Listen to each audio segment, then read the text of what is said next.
We have to train our minds to stay positive, and I want to show you how. Now, the truth is, when you complain, you are just magnifying how bad things are, and you'll attract more to complain about. Now, the opposite is true as well. When you focus on what's right, what's going right in your life, you're going to attract more positive results. Hey, I'm Terri Savelle, your cheerleader of dreams. Now, let me ask you, are you ready for God to do a new thing in your life? Have you thought lately, how do I stay positive when it appears nothing is changing? Now, if you answered yes to either of those questions, I have one word for you that drastically changed my entire life. Routine. You know, the secret of your future is hidden in your daily routine. If you'll change your routine, you'll change your whole life. Well, one of the biggest changes I made to my daily routine was listening to inspirational messages that pointed my life in the right direction. So, I want to ask you, subscribe to this podcast by pushing the little red arrow so you start a routine of consistent inspiration and coaching to help you live your dreams. Now today, I'm going to share with you how to train your mind to stay positive, especially when you've been through a lot. You know, in fact, before I finish today, I want to give you the entire 7-step checklist for success that I learned from the most successful people in the world, and I've applied in my life to stay positive and live my dreams. Now, I'll show you how to access that free checklist in just a minute. But first, you know, I was listening to a study done in the Midwest where they asked people who know Snow White and the 7 Dwarfs. They said, could you name all 7? Now, most of them could not name all 7. I'm curious if you can. Most of them could only name 1 or 2. Now, who do you think were the most popular dwarfs out of the 7? I'll go ahead and tell you. It was Grumpy and Dopey. Now, here's the sad thing. Nobody remembered Happy. Why is that?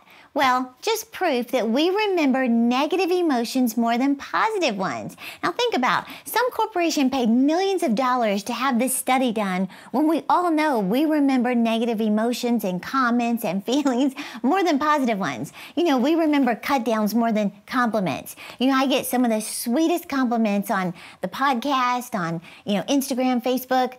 But every now and then, there's some people that don't really care for my voice, or they'll say, Terri, your makeup is literally caked on.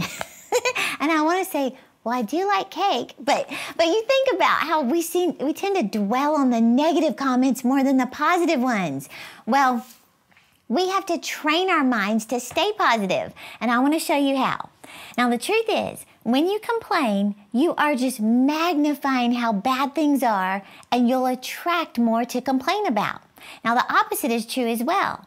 When you focus on what's right, what's going right in your life, you're going to attract more positive results.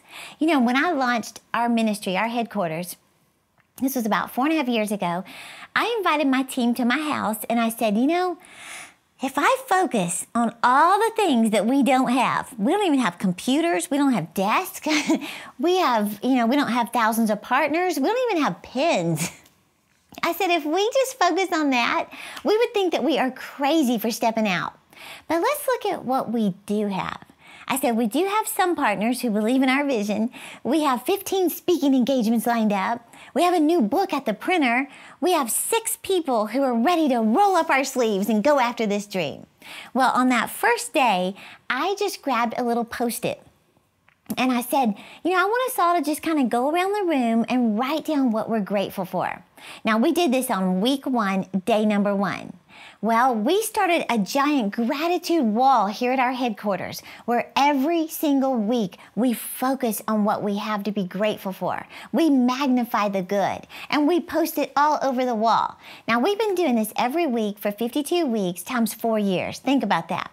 Well, I'm convinced a grateful heart is a magnet for miracles. I asked our CFO the other day, I said, how much has our ministry grown in revenue since 4 years ago? He told me 462%. Think about that. So what I'm telling you today, number 1, to train your mind to stay positive, is start a gratitude list. Focus on the positive in your life. You could even have your own gratitude wall like we do, or you could use a gratitude journal to jot down every morning 3 to 5 things that you're thankful for. I'm telling you from experience, this alone will change your mindset. The more gratitude you express, the more abundance you experience. And number 2, start speaking the language of success, which is really the language of faith. Now you might say, what is faith? Well, the Bible says that faith is the substance of things you hope for, but it's the evidence of things not yet seen. Now let me break that down. Just like a child has to learn to speak a language, you have to learn to speak the way God speaks. Well, how does God speak?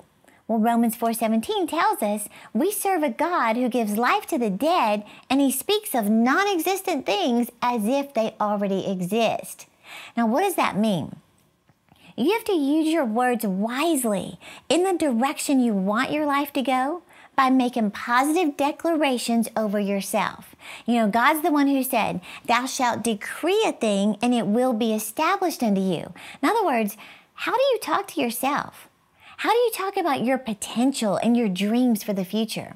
Instead of saying things like, nothing good ever happens to me, start saying, I am given extraordinary opportunities. Instead of saying, I never get it right, start saying, everything I set my hands to prospers and succeeds. Instead of saying, I'm just unlucky, say, no, the favor of God goes before me, opening doors of opportunity in my life. See, whatever you want to see happen in your life, speak it out. This may sound foreign to you, but that's just it. Just like with any new language you learn to speak, you have to, number 1, practice. And it feels ridiculous. I was in Amsterdam not too long ago, and it was so cute. This little Dutch girl who was learning to speak English, her mom said, speak English to our American friends. And she was so shy to speak English. She was like, she said in Dutch, I don't want to, whatever that is. But I was thinking, it's so easy, just speak it. Like, we won't laugh, but you have to practice. And yes, you'll feel ridiculous, like this cute little Dutch girl felt ridiculous speaking English. You do feel nutty the first time you start making declarations over yourself. But after you do it for a while, it doesn't feel so strange or foreign. Another way, number 2, is immerse yourself in the culture. In other words, get books, listen to audios, subscribe to this podcast, get around people who practice the language of success. When I was learning French years ago, nobody around me spoke it. I live in Texas. Well, I got so rusty, I forgot words, I forgot verbs I used to know, I forgot how to conjugate them. Well, as soon as I get around my French friends in France, words start coming back to me. I start thinking in French. It's always best to get around people who are more fluent than you. Why? Because it brings you up. Well, it's the same with the language of success. That's why you need to read their books, subscribe to their podcasts, go to their conferences. And number 3 is repetition. Now, if you're an American watching the podcast, do you remember the Pledge of Allegiance? Let me ask you this. Has it been at least 5 years since you recited the Pledge of Allegiance? Or 10 years? Maybe even 20 years? But do you still remember it? Of course you do. Why is that? It's repetition. In fact, I was at an event last weekend where they had everybody stand and do the Pledge of Allegiance. I wasn't going, oh my gosh, what's next? I don't remember. No, it just came out of me because repetition is the motor of learning. So repetition is the most powerful tool to imprint something into your mind and keep it there. So there you have it. Express gratitude for what you have and what you believe God is going to do. Number 2, speak positive affirmations and God's word out of your mouth. You think about The Price is Right. Have you ever noticed how wild the women get when they're called the next contestant on The Price is Right? They go nuts, and it's so much fun to watch, isn't it? Well, here's the deal. They haven't even won anything yet, but they shout and jump and praise. Well, that's how expectant you need to be before your dreams come to pass. That's how you need to stay positive when it appears nothing has happened yet. I love this real quick about Willie Sutton. He was a famous bank robber. Well, finally the police caught him and they asked him, they said, why do you keep robbing the banks? And he just said, 'cause that's where the money is. Well, this is where success is. This is where you train your mind to stay positive. It's in your mouth. So, training your mind to stay positive by learning the language of success is one of the vital steps in my 7-step checklist for success. Now, I want to mention real quick our YouTube subscriber of the week. This week, it's someone that's called Yes I Can, Sanjeev. I love that. You're so positive already. This is what Yes I Can writes. I feel so happy, satisfied, and excited to watch your videos. As your messages give me new energy, sounds like they've already got energy, to start again and to accomplish my dreams. Thank you so very much, Dream Lady. I love that. Thank you. Yes, I can, Sanjeev. And I'm thrilled that you've got the energy to start again. It's never too late to be what you might have been, right? I want to give you the entire 7-step checklist for success that I've practiced in my life and learned from the most successful people in the world. So all you have to do is click the link in the description or go to terri.com/7steps to get your free 7-step checklist. Now, this free download that you can access today will become your go-to list to keep you on track to your dreams. And for more consistent motivation, follow me on Instagram, Facebook, Twitter, and Pinterest. You can find my handles below, or click the little red subscribe button for weekly videos to make this your best year yet. Thanks for watching, and remember, I'm cheering you on.